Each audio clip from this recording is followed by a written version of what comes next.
All the Support in the World by Let Me Read You a Story. Like any parent, Connie wanted the best for her kids. Her son Harry loved to run and loved to compete, though this often caused problems for Connie, never having money to buy him new clothes or shoes, and living miles from the nearest track. But seeing the smile on his face when he ran made her willing to do everything she could. Harry eagerly jumped into the car, ready for his next meet, as did Connie, before patting herself down, looking for something.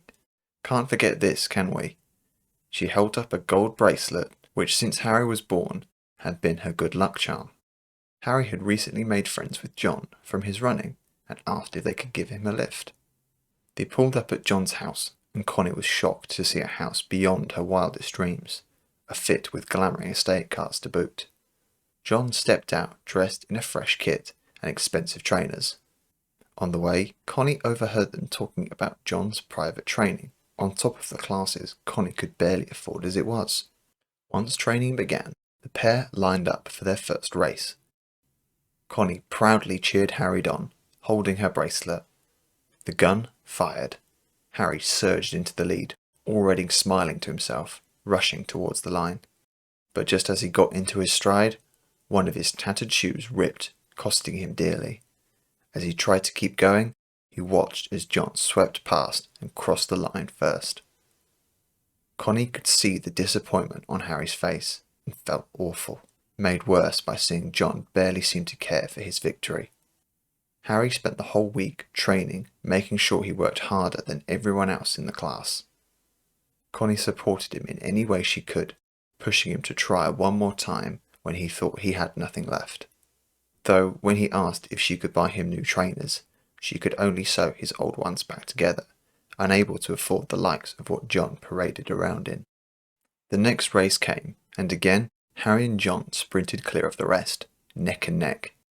But as before, the slip from Harry's shoes held him back as they closed in on the finish, and John, yet again, pipped him to the line. Connie took them home, listening as an ungrateful John went on about how in training he ran much faster than that, and how he could have won it by a mile. Time and time again this repeated itself. Harry trained harder and always came back more determined, but by powers out of his control, he always came up short. But Connie cheered him on no matter what. As Harry stepped out to race once again, his shoes barely holding together, he could only see that John wore yet another pair of new trainers. They set off, Harry now with grit in his teeth. He took an early lead, giving it everything. John could not keep up as Harry ran clear.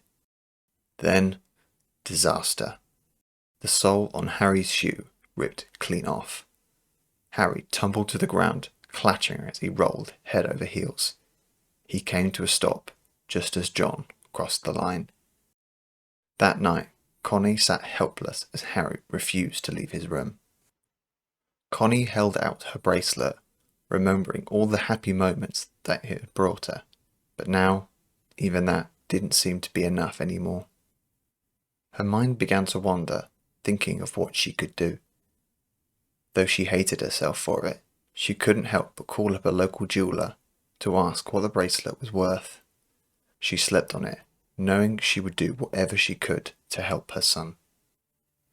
The next race came, and Connie and Harry set off to their meet. Harry sat with his glued together trainers. "I'm sorry I couldn't get you new shoes," said Connie. "I tried to find some, but I heard you were going to sell your bracelet." Harry stopped her. "You'd really do that for me?" Connie smiled, her eyes telling him everything he needed to know. Harry smiled back. As Harry prepared for his race, he stood alongside John, trying to get comfortable in his shoes. He looked to his mum as she whispered, "You can do this." He took off his shoes, ready to run barefoot. The gun fired, and they set off. Harry and John ran side by side, both running as hard as they could. Harry, seeing his mum cheering for him, dug deep, despite the pain, and kept up with John as they approached the finish. Harry leant for the line and got there first. Connie was ecstatic. but still nothing compared to how happy Harry was. They prepared themselves to head home when Connie caught sight of John. Considering his usual moaning, Connie was surprised to see him showing little emotion as he got ready for his following training session. Intrigued, she headed over. "You okay there, John?"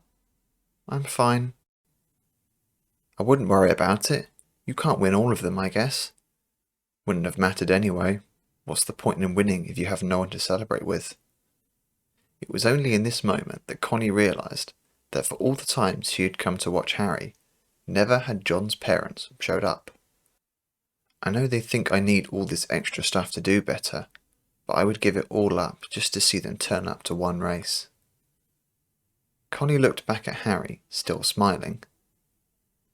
Later, John half-heartedly prepared for his training, sitting on the starting blocks. He looked at the stand, his parents still not there. He looked down and sighed. He heard a cheer from the crowd, calling his name. He looked out to see Connie and Harry wave and smile at him. Connie saw John finally raise a smile. As his trainer told him to get ready, John asked if Harry could join. Harry ran down and the two stood on the starting blocks, smirking at each other. The trainer readied his whistle. 3, 2, 1, go! Thank you for watching. If you enjoyed this video, please consider liking and subscribing to hear more from this channel.